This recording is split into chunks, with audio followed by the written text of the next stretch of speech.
1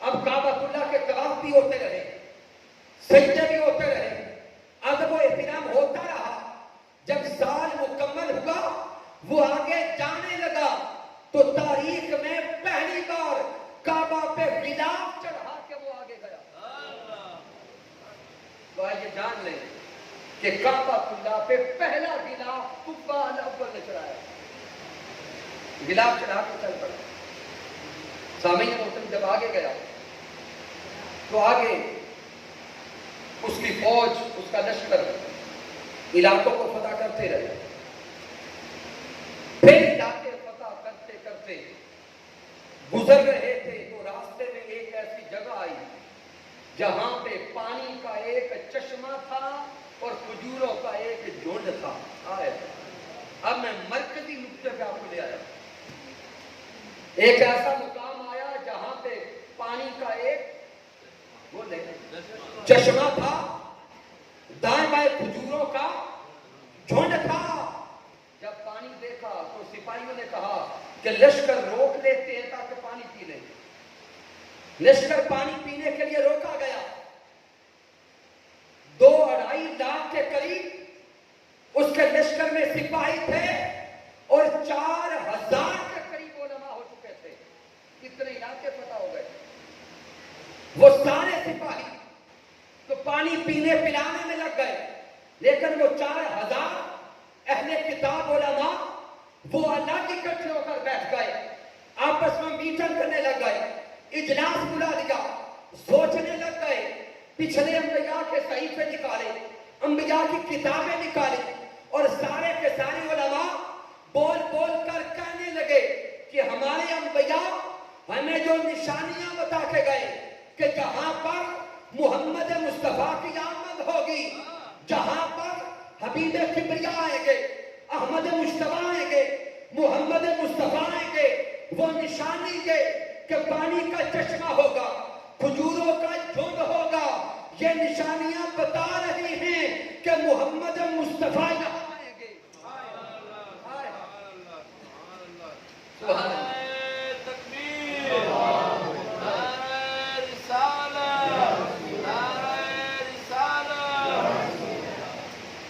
وہ سارے بول کے کہنے لگے کہ ہمیں نشانیاں بتاتی ہیں کہ جب تاجدار کائنات تشریف لائیں گے تو علاقہ یہ ہوگا.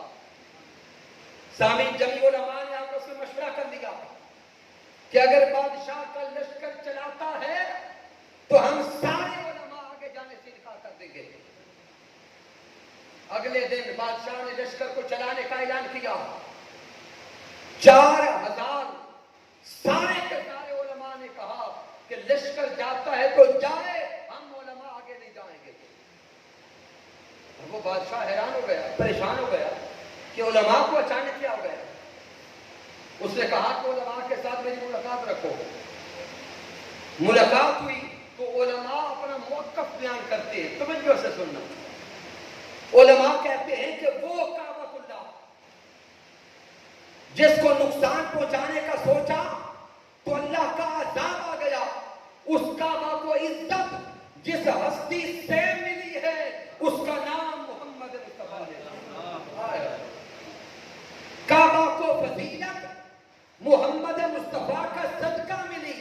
یہ وہ جگہ ہے جہاں پر محمد مصطفیٰ کی آمد ہوگی. ہم آگے نہیں جانا چاہتے, ہم محمد مصطفیٰ کا انتظار کرنا چاہتے ہیں, آقا کی طلب میں بیٹھنا چاہتے ہیں, آقا کے انتظار میں بیٹھنا چاہتے ہیں. آپ قتل کرنا چاہتے ہو تو ہم سب کو مار کر قبریں بنا کے چلے جاؤ. جب مصطفیٰ آئیں گے جہاں ان کے قدم لگنے کے نیچے ہماری قبریں ہوں. جب قبہ بادشاہ نے یہ وارفتگی دیکھی, آقا کی ذات کے ساتھ ان کی یہ محبت دیکھی, ان کی یہ لگن اور عشق دیکھا تو قبہ